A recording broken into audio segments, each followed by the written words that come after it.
खव्याचे instant kala jamun तयार करताना बऱ्याचदा आतपर्यंत पाक मुरला जात नाही. पण आजचे हे कालाजामुन बघा ना, काय मस्त रसरशीत तयार झाले आहेत. आतपर्यंत मस्त असा पाक मुरला गेलेला आहे. आतून छान जाळीदार टेक्स्चर आलेला आहे. हे असे इतके मस्त रसरशीत होण्यासाठी आज आपण खास ट्रिक पाहणार आहोत की ज्यामुळे पहिल्याच प्रयत्नात तुमचे सुद्धा इतके मस्त रसरशीत असे कालाजामुन तयार होतील. नमस्कार, मी प्रिया, तुमच्या सगळ्यांचं खूप खूप मनापासून स्वागत. सर्वप्रथम इथे एखादी मोठीशी परात घ्यायची आणि त्यामध्ये 1 कप या मेजरमेंट प्रमाणे हा गुलाबजामचा खवा घ्यायचा आहे. याला हरियाली मावा असं सुद्धा म्हणतात. वजनी प्रमाणात बरोबर 1/2 किलो हा खवा आहे.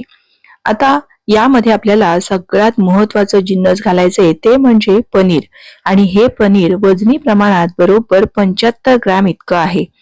हे पनीर घातल्यामुळे आतून छान असे रसरशीत आपले कालाजामुन तयार होतात आणि त्याला छान जाळीदार टेक्स्चर सुद्धा येतं.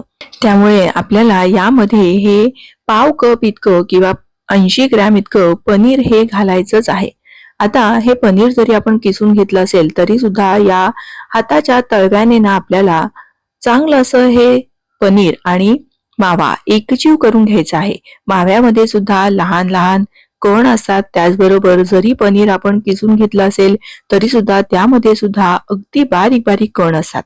तर हे अगदी चांगलं आपल्याला फाईन करायचं आहे आणि एकजीव सुद्धा करायचं आहे. म्हणून हे असं तळव्याने चांगलं आपल्याला रगडून रगडून घ्यायचं आहे की जेणेकरून पनीर आणि खवा एकजीव होईल आणि याचं टेक्स्चर सुद्धा एकदम छान असं मऊ लुसलुशीत लोण्यासारखं तयार होईल. आता बघा, चांगलं असं याचा रंग सुद्धा बदललेला आहे. आता हे आपण असं एकत्रित करतोय, पण बघा बरंच चिपचिप असं मिश्रण दिसत आहे.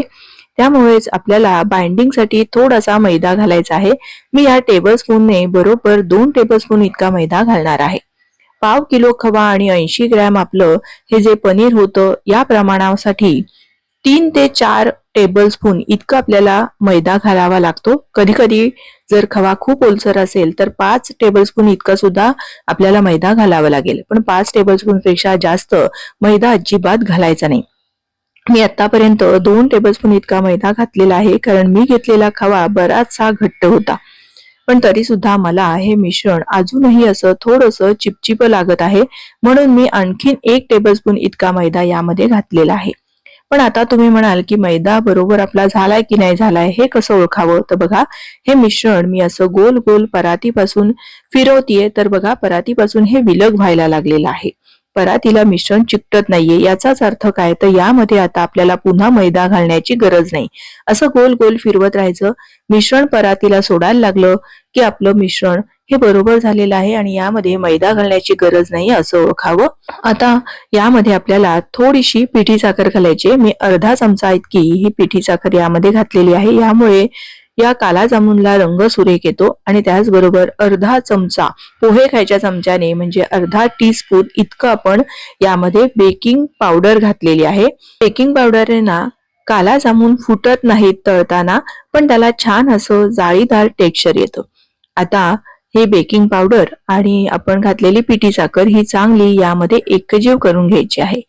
अगदी मस्त आपलं हे तयार झालेलं आहे. बेकिंग पावडर घातल्यामुळे आपले हे इन्स्टंट कालाजामुन बनवून तयार होतात. आता हे छान असं पीठ आपलं तयार झालेलं आहे. हे थोडा वेळ मुरण्यासाठी आपण असंच बाजूला ठेवणार आहोत की जेणेकरून यामध्ये जे आपण बेकिंग पावडर घातली आहे ती ऍक्टिव्हेट होते. तोवर आपण इथे पाक तयार करून घेऊया. 1 कप आपला खवा होता, त्याकरता 2 कप इतकी आपल्याला साखर लागणार आहे. आता ही साखर अशी भांड्यामध्ये पसरवून घ्यायची आणि मग साखर बुडेल इतपत आपल्याला पाणी यामध्ये घालायचं आहे.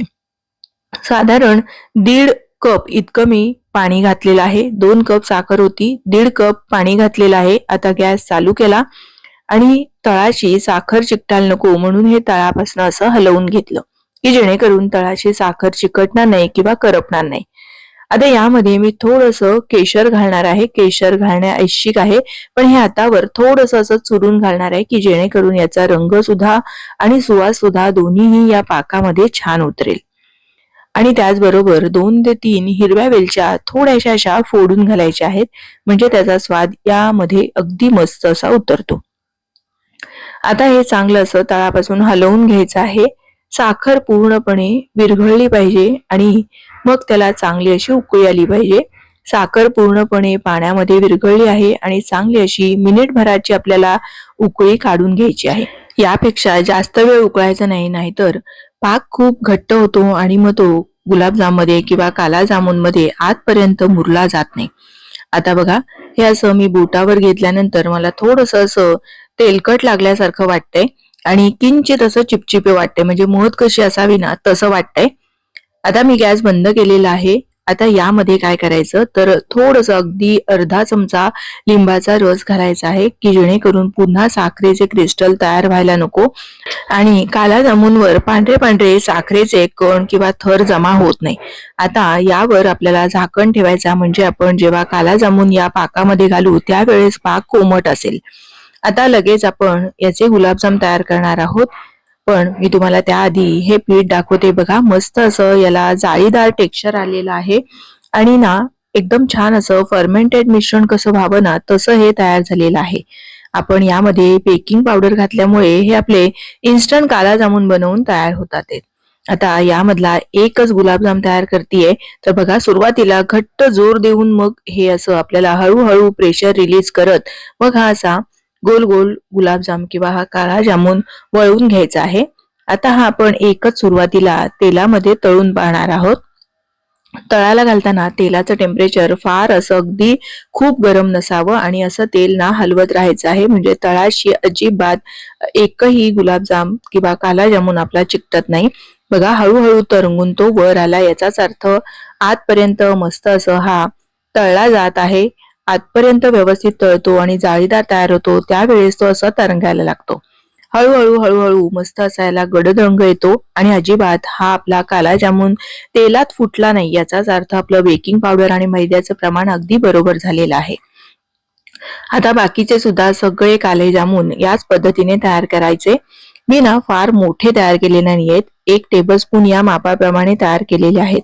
आणि हे काय करायचे, असे बनवले ना की त्याला पुन्हा कोरडे व्हायला नको, क्रॅक्स पडायला नको, म्हणून असं एखादं सुती ओलसर कापड यावर घालून ठेवायचं आहे, की जेणेकरून अगदी मस्त असे छान आपले तयार होतील.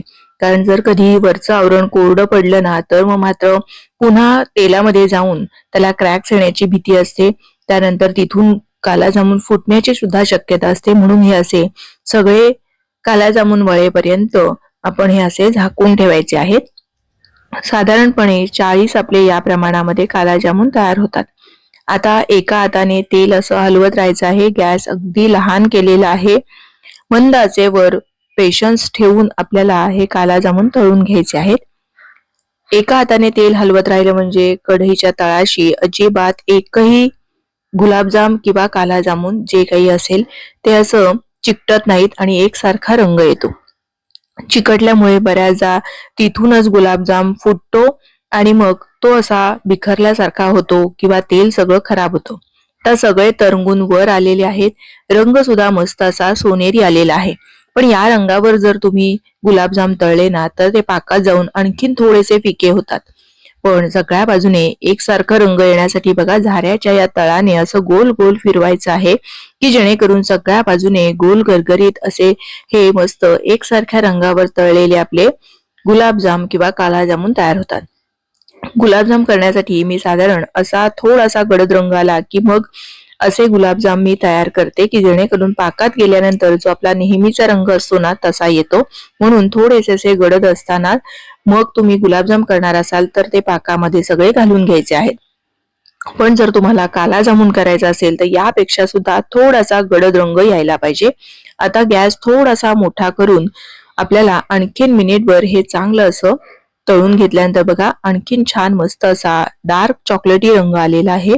इतक्या गडद रंगावर हे तळून झाले की मग एखाद्या जाळीच्या झाऱ्यामध्ये काढून घ्यायचे आणि चांगले असे हे निथळून घ्यायचे आहेत. आता हे लगेचच गरम गरम आपल्याला पाकात घालायचे आहेत, पण पाकाचं टेम्परेचर सुद्धा तितकंच महत्वाचं आहे. बघा, हे माझ्या बोटाला गरम तर लागतंय पण बोटाला चटका लागत नाहीये, म्हणजे कोमट पेक्षा थोडंसं गरम पाक असावा.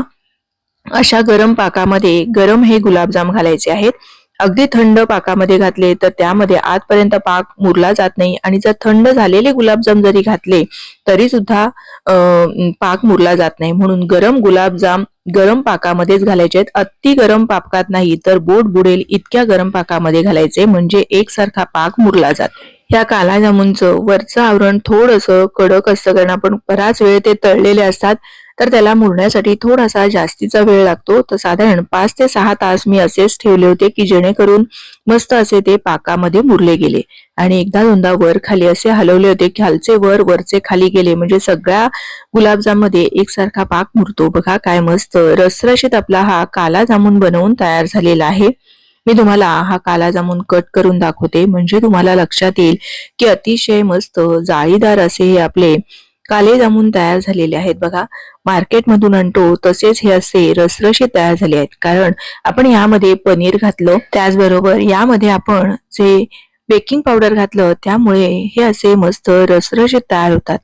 असे हे एकसारख्या रंगावर तळलेले अतिशय रसरशीत काला जामुन तुम्ही सुद्धा एकदा या प्रमाणात नक्की तयार करून पहा आणि तुमचा अनुभव माझ्यासोबत शेअर करा. व्हिडिओ थोडा जरी आवडला असेल आणि मी सांगितलेल्या टिप्स थोड्या तरी आवडल्या असेल तर प्लीज व्हिडिओला एक लाईक करा. तुमच्या मैत्रिणींना नातेवाईकांना जास्तीत जास्त शेअर करा. पुन्हा लवकरच भेटूया छानशा रेसिपीसह. धन्यवाद.